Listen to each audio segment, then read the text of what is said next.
உணவால ஏற்படும் பந்தம்னு நம்ம கேள்விப்பட்டிருப்போம். அது பெரும்பாலும் கல்யாண வீட்டு பந்திகள்ல தான் ஏற்படும். ஒரு கல்யாண ஆர்டரை திருப்தியா முடிச்சு கொடுத்துட்டா அந்த கேட்ரிங்காரருக்கு அந்த வீட்டோட எல்லா விசேஷ ஆர்டர்களும் வரும். ஒரு குடும்பத்தோட 2-3 தலைமுறைக்கு ஒரே கேட்ரிங்காரங்க தான் சமைப்பாங்க. நண்பர் தம்பி கலைஞனுடைய இல்ல திருமணத்துக்காக வந்திருந்தோம். அன்னைக்கு நானும் என் துணைவியார் நண்பர் கந்தசுவாமி வந்திருந்தோம். குறிப்பாக அது கேட்ரிங் பற்றி நான் சொல்லி ஆகணும். இது ரொம்ப ஒரு அதாவது இது பிளெண்ட் ஆஃப் நார்த் அண்ட் சவுத்துங்கிற மாதிரி அந்த சப்பாத்தி அந்த வெஜ் பிரியாணி வந்து ரொம்ப ஆத்தன்டிக்காக இருந்தது. அது குறிப்பாக சாம்பார் சாதம் எனக்கு ரொம்ப பிடிச்சிருந்தது. அது டிஃப்ரெண்ட்டாக வந்து அது மில்லட்ஸில் பண்ணியிருந்தாங்க.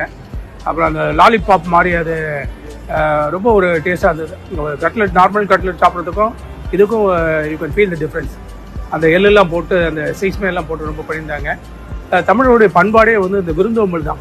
இல்லறத்தோடைய நோக்கமே இப்போ விருந்தோம்பல்னு சொல்லுவார் வள்ளுவர். அது இருந்தோம்பி இல்வாழ்வதெல்லாம் விருந்தோம்பி வேளாண்மை செய்த பொருட்டுன்னு வள்ளுவர் சொல்லுவார்.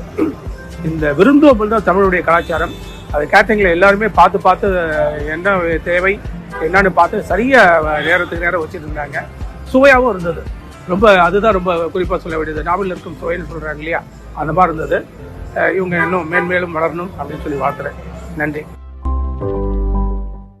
இவர் வந்து எங்களுக்கு கிட்டத்தட்ட ஒரு 10-15 வருஷமாக பழக்கம் இருக்கு. சமையலில் வந்து நல்ல விதமாக செஞ்சுட்டு இருப்பாரு. அது மட்டும் இல்லை, இவருடைய நம்ம நண்பருடைய மட்டன் விருந்துலாம் ரொம்ப பக்காவாக செஞ்சு ரொம்ப அசத்திட்டாரு. கல்யாணத்துக்கு அதே மாதிரி இருக்கிறாரு, மட்டன் விருந்துக்கு அதே மாதிரி இருக்கிறாரு. அவருடைய சமையல் என்னைக்குமே ரொம்ப நல்லா இருக்கு.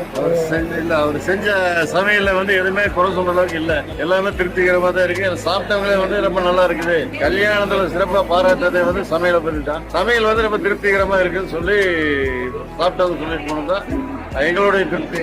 சமைச்சவருடைய திருப்தியோ இல்லையோ, சாப்பிட்டவங்க வந்து செலவு பண்ணி செய்யற எங்களோட ஃபங்க்ஷன் நடத்துல எங்ககிட்ட வந்து சொன்னாங்க, சாப்பிட்டா பரவாயில்ல, சமையல் நல்லா இருக்கு, அருமையா இருக்குன்னு சொன்னாங்க.